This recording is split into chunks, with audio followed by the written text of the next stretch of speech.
right, good morning, everybody. Hope you had a great time at the event yesterday.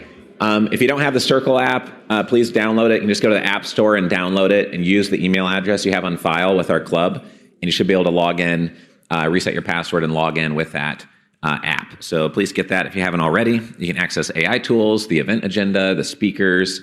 You can message anyone who's at the event through there. So try to get that set up if you haven't already, please. Today we've got a full packed agenda, multiple discussion panels. We have our pro athlete discussion panel today.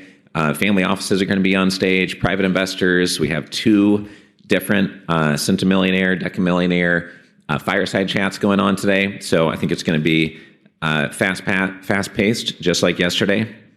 What I'm going to start out with is the importance of anomaly deal flow.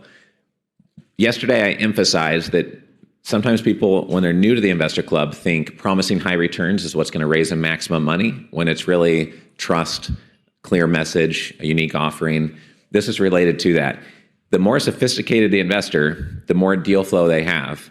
And if they're seeing 500 or 1,000 deals a year, then what looks like a great deal to them might not be the same definition of a great deal to somebody else.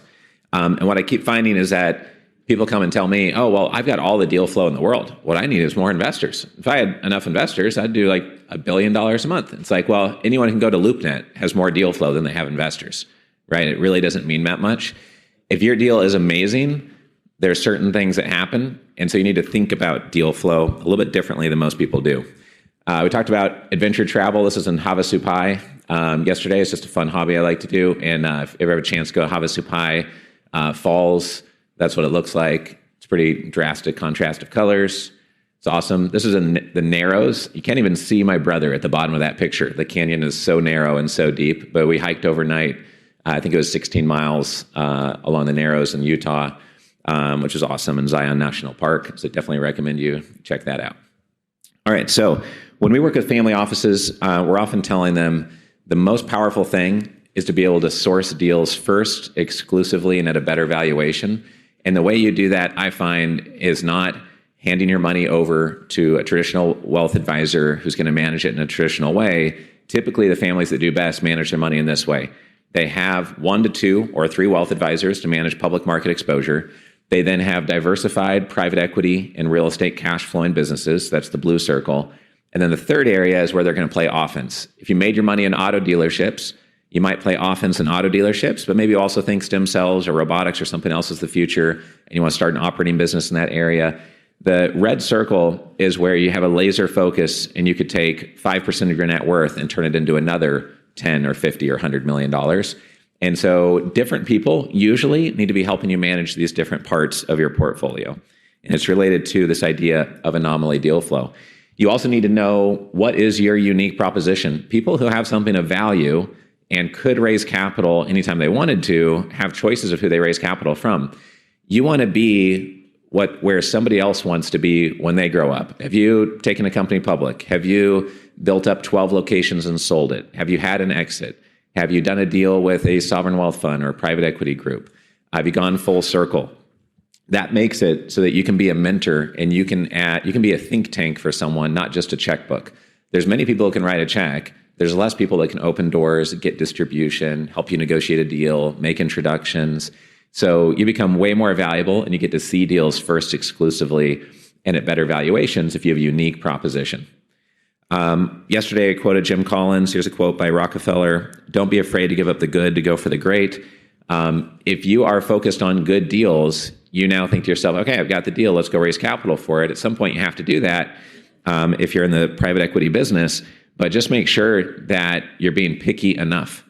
And that's the whole point of this presentation. Like, I had one friend who sold his business to a publicly traded company, and he says, oh, I've just been flooded with deals. I've probably looked at 30 deals the last 3 years.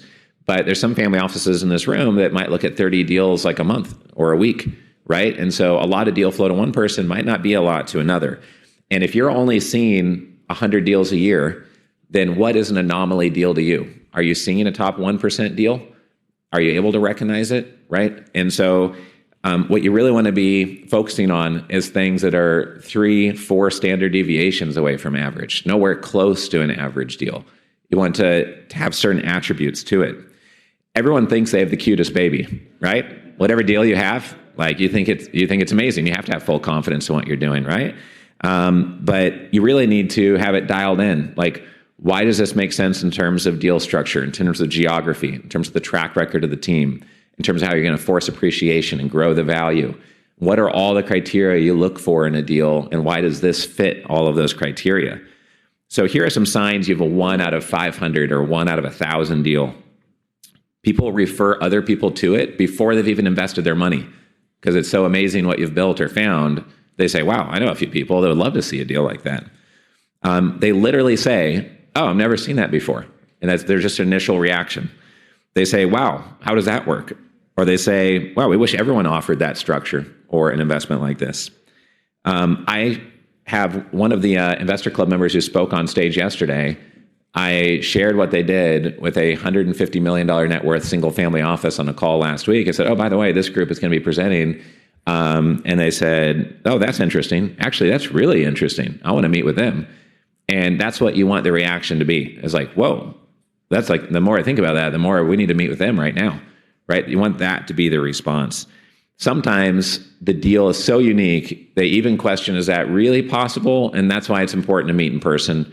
Take them to your office, take them to the manufacturing plant, have them walk your properties and show them exactly how it's possible. If you don't make things clear and simple, and if you can't make things simple, the subconscious read on that is that it's not for them, and people don't invest in things that confuse them typically, and it's your job to make it simple. So these are signs you have an anomaly piece of deal flow. Most people in our industry don't focus on positioning. If you have really great positioning, you will attract more deal flow, higher quality deal flow. And just think, how do you attract deal flow that is really dialed in to what your investors want most and what are the most interesting deals? And that comes back to that picture of the laser and having a unique capital proposition. Then people are going to seek you out as their capital partner before others. So these are some things that have to be true to have an anomaly piece of deal flow. They can't be common. They have to have superior alignment, typically, a compelling team, vertical or horizontal integration, sometimes, dominating a niche, owns choke points, best in class or number one in something, has great momentum, exciting to learn about, not confusing. So before you take something to market or say, yes, that's the deal for us, I think those are things that help make it go really well. If most of those things are true, it's a better than average chance. But what's tough is that if you don't manage $100 million or $300 million of deals and you haven't done that much in deals, what's really tough is that the person you're approaching, when you go beyond $50,000 and $100,000 checks, that person probably sees so much deal flow because they have the ability to write $1 and $5 and $30 million checks that what they define as an anomaly piece of deal flow might be different than what your team is defining. So that's why it's important to bounce ideas off of family offices at events like this and try to go the extra mile on having really extraordinary opportunities that you're selecting, and then only selecting the one that is the very, very best and not compromising or doing 7 things at once to make it confusing. So we encourage everyone to be part of 1 to 3 different communities, work on your positioning, proactively reach out to asset owners in your niche, acquire strategic choke points, and typically operate in the business you're in. If you're in the oil and gas space and you have a oil gas pipeline maintenance company, you're going to have knowledge about whose pipelines are outdated, whether their costs are accurate on keeping those updated, et cetera. So if you have these things going on, you're most likely going to have better deal flow for your investors. I'm not going to read off all of these, but the slides will be available. We can put them in circle for anyone that just wants more examples of anomaly deal flow. But you just want something that fits the criteria we talked about earlier. And make sure it doesn't look anything like everything else flooding into their inbox. Everybody's getting 500, 700, 1,000 emails a day. And so you need to make sure in that environment, it stands out clearly. But also, like we said yesterday, have a 1-pager, have a 1-liner, have a 1-minute video. But none of that matters if the 1-minute video is about something that looks like everyone else, right? So the most important thing is to have the unique piece of deal flow. Also, I think you should always try to do the opposite of everyone else. I get at most 7 to 10 voicemails a day, usually maybe average 4 to 5 voicemails a day, but I get 500, 700 emails a day. So it's 100 times more competitive to compete in an email inbox than a voicemail box. If you know someone well, you have their permission, then maybe text message them. So that would just be some things to remember once you do have that unique deal flow. Try to be first to see deals, probably the only one to see some of them, and try to figure out how to position yourself to systematically attract that flow. So those would be some thoughts related to deal flow. I think that many times when somebody joins our club, they might already have their asset that they're trying to acquire or grow. But as you source your next asset, maybe keeping these things in mind would be helpful just in helping things go faster. Because if you have the most amazing, unique deal possible, sometimes the capital raises itself and you just have to do less lifting. Just like they say, sometimes the cost of marketing or advertising is you paying the tax of not having a product that just goes viral on itself and is an amazing product in itself, is the reason why you maybe have to do marketing or advertising.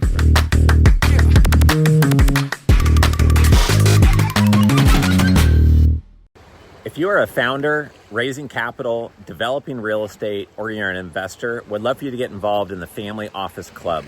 I've run this community for 18 years now. We've hosted 300 live events. We have 17 million social media group members and followers. We have the #1 YouTube channel on family offices. We have the #1 most popular podcast on family offices. You can learn more about us and our membership options at familyoffices.com. We have 30 in-person events planned in 2026 and another dozen events this year. Please go to familyoffices.com to learn more.